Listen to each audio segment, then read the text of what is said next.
pertama, saya akan menjelaskan tentang pengertian pasar. Apa itu pasar?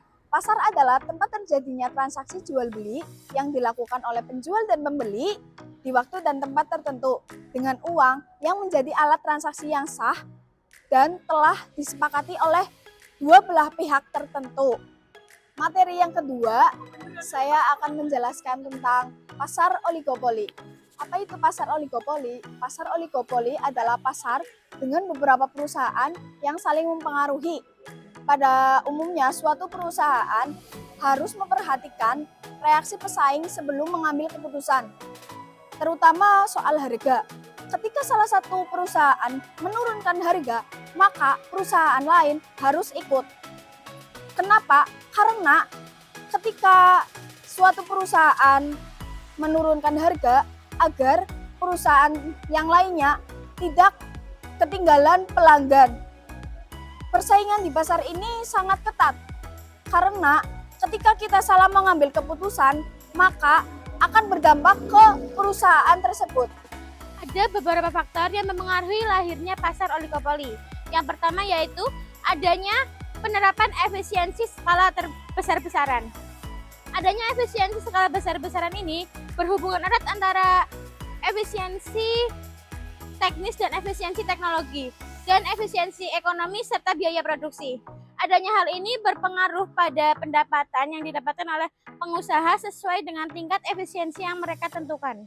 Yang kedua yaitu adanya kompetensi manajemen yang lebih kompleks. Dengan adanya persaingan yang leluasa, para produsen melakukan langkah-langkah strategis untuk melawan para produsen-produsen lainnya. Ciri-ciri pasar oligopoli. Ada 6 ciri-ciri pasar oligopoli.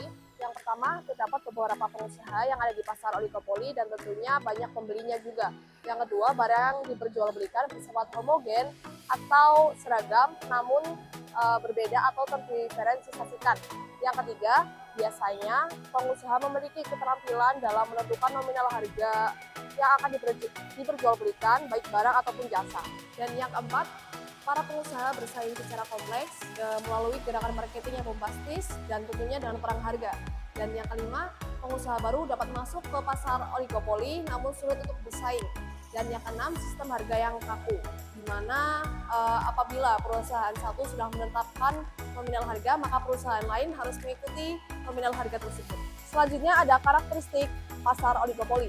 Ada 5 macam. Yang pertama, terdapat banyak konsumen, dan yang kedua, hanya ada beberapa produsen. Ketiga, keterkaitan antara perusahaan satu dengan perusahaan lain. Dan yang keempat, produk yang dijual itu serupa atau sama. Dan yang kelima, penggunaan jasa marketing atau jasa periklanan yang sering digunakan di pasar oligopoli. Di sini saya akan menerangkan terkait dengan kelebihan dari pasar oligopoli.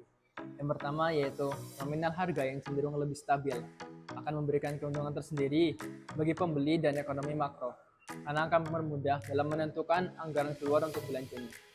Yang kedua yaitu adanya inovasi-inovasi yang baru dalam membentuk produk-produk terbaru dan dalam kebutuhan riset dan pengembangan produk, sehingga akan memberikan keuntungan yang berlipat ganda.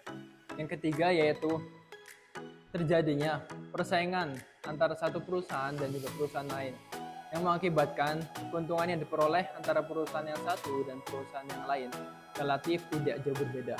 Yang keempat yaitu pembeli diuntungkan dengan adanya keberagaman produk barang ataupun jasa, sehingga pembeli bebas menentukan produk ataupun barang dan juga jasa yang akan dibelinya nanti. Yang kelima yaitu efisiensi dalam pengolahan barang ataupun jasa. Selanjutnya yaitu kekurangan daripada pasar oligopoli. Yang pertama yaitu terjadinya eksploitasi berkelanjutan dalam kegiatan jual beli. Yang kedua yaitu sulitnya untuk mewujudkan pendapatan secara merata. Yang ketiga yaitu dapat menimbulkan pemborosan sumber daya ekonomi karena secara terus-menerus digunakan. Dan yang keempat, bagi perusahaan baru yang akan masuk ke dalam pasar ini, tentunya memerlukan modal yang sangat besar supaya dapat bersaing dengan perusahaan yang lain. Dan yang kelima, yang terakhir, yaitu perusahaan memiliki kekuatan dalam menentukan nominal harga pasar, sehingga akan menimbulkan perang harga yang terjadi di dalam pasar ini.